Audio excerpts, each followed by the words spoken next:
Today I thought I'd work up this quick video to show you how to do this chunky finger knit blanket.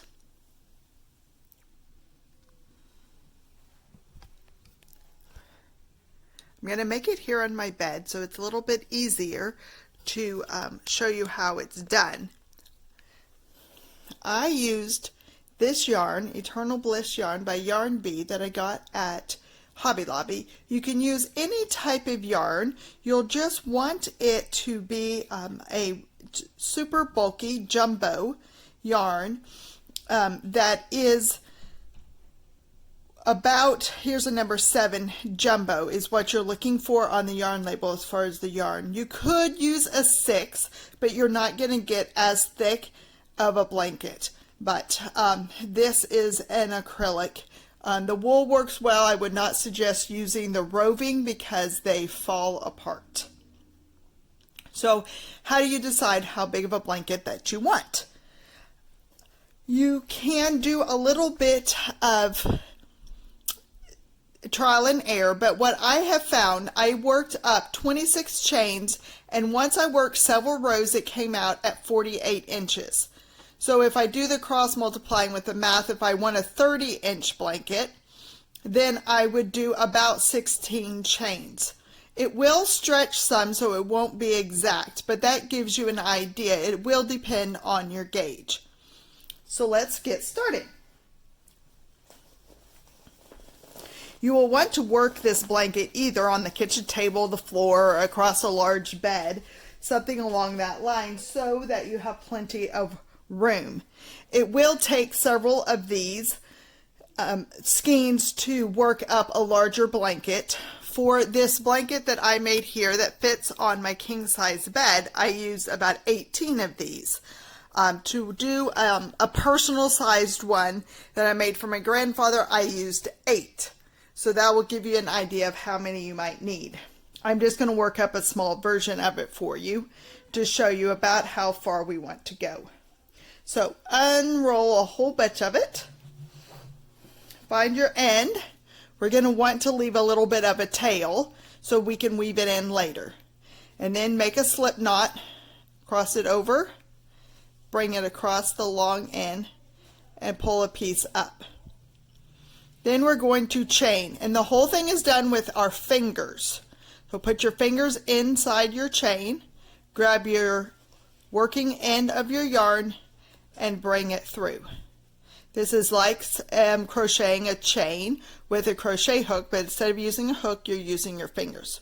So put your fingers in, grab your yarn, and pull it through.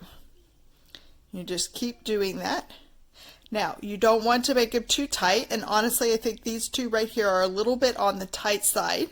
I would suggest making them a little bit larger than you think that you need, because when we come back, we're going to be working into these chains. You're going to have to be able to pull 2 widths of these through that, so you actually want it rather large. So I would say about this long of a loop is good. I would say that's about 1.5 inches or so, 2 inches.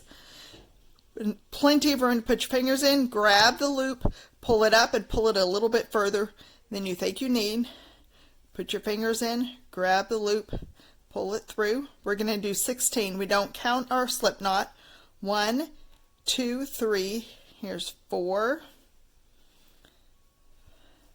5, 6, 7, 8, 9, 10, 11,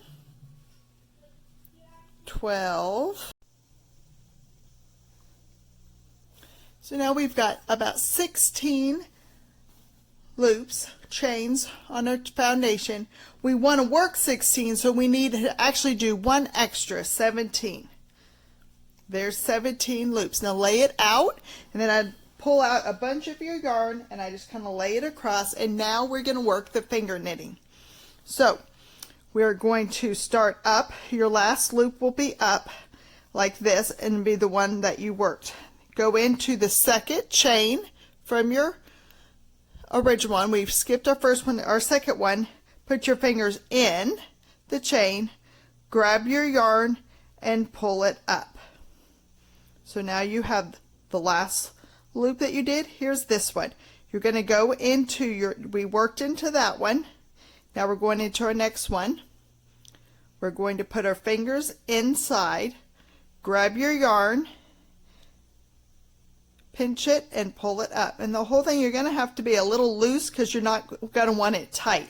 But we don't want it so loose that it spreads apart too much. So then go into your next one. Put your fingers in, grab your working yarn and pull a loop up. So you would leave it laying across because we're going to work this whole thing here. So I'm going to work it across for you. Put your fingers in the next one, grab your yarn and pull up. I would pull up, make sure that your loops are all about the same length, and I would say 1.5 to 2 inches. Here's our next loop, our next chain, grab a loop, pull it up. Go to our next chain, grab a loop and pull it up.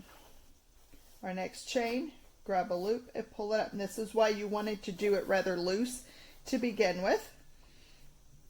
While I am putting my fingers in here to grab it, I tend to use my little finger here to put pressure here so that when I grab this, it doesn't make this one smaller.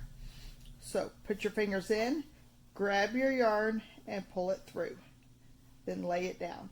Then put your fingers in the next chain, grab a loop and pull it up. We're just going to work that all the way across. Scoot it down a bit. Then, like I said, make sure you've got plenty of yarn to work with. Now I put my hand here to keep it from pulling. Pull my fingers in the next chain, grab a piece of the yarn and pull up a loop.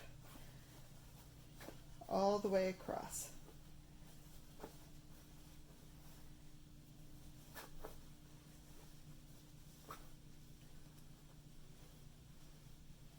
Trying to make them all about the same size. If they're not exact, it doesn't matter. You can just eyeball it. You don't really have to measure it. All the way to the end and pull it up.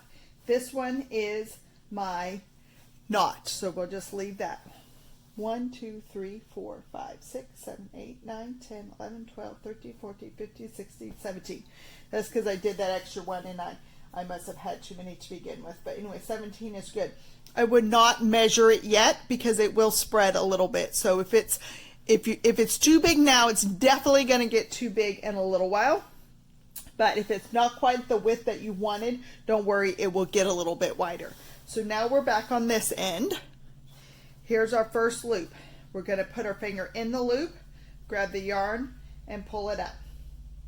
We're going to do that all the way across, and it's easier if you have your yarn loose so that you can just lay it.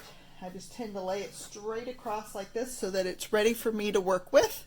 So put your finger in the next loop, grab your yarn, and pull up a loop. And I'm holding this with my finger here so that when I pull my loop up, it pulls from this end and not from the loop I just made. So then I hold it down, put my fingers in the next loop, pull the yarn up and through your loop. And they should just all be about even across there as far as knowing whether you are getting them all about the same size. So hold these down. Here's my next loop. Put my fingers in it, grab the yarn and pull a loop up. And there it is. Now, so one thing you will want to look, these are straight loops here, straight loops. If once you get going, you may find that your loop twisted, kind of like this one did, especially if they get a little bit big. They twist and you see an X right here, you are going to not have the pretty knit look, you're going to have a twisted look. So make sure that your loops are straight. So put my finger in here, grab the yarn and pull it up and then hold it down. We're going to work that all the way across. You should always have the same number of loops once you're done.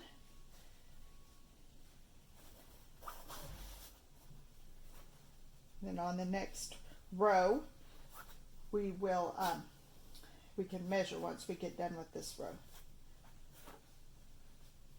So you can actually get moving pretty fast.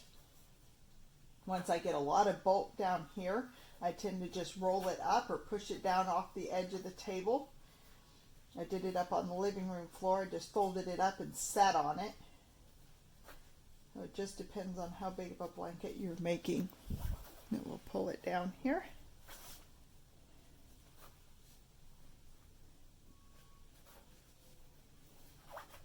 Always make sure it's loose, otherwise your loops will start getting too big or too small, really. So I would just look at it and make sure that your loops are all about the same size. They don't have to be exact. And you could go ahead and give it a measure. It will probably still tend to spread on you just a few more. Yep, that's 32 inches, and I was going for 30, so it did get me, but then I went one extra loop than I planned. So that's about 32. It probably will spread maybe till 33. By the time you get about 4 rows on there, it will spread. What I'm going to show you real quick next is how to bind off towards the end. So you get all the way to the length that you want, and you can bind off. Now, and actually, before we get to that, I need to tell you how, when you get finished with this skein, you'll need to add another skein. Normally, I don't knot my yarn in blankets, but this yarn is really thick, and it's about the only way of doing it. So when you get to the very end, I would just take your 2 ends and just knot them and pull them together tight. If you could get them so that you hardly have any tail, then you can hide it pretty good. If you can't, then go ahead and give yourself a tail and then weave your tail in on the back side here, and it'll hold that knot down. Either way will work on that. Otherwise, if you try to do a traditional type of knot where you can't, or a bind in where you can't see it, it's really hard. It gets really thick. So that's what I would suggest on this thicker yarn. So now let's talk about what to do once you get to the very last row. Make sure you have plenty left for your very last row.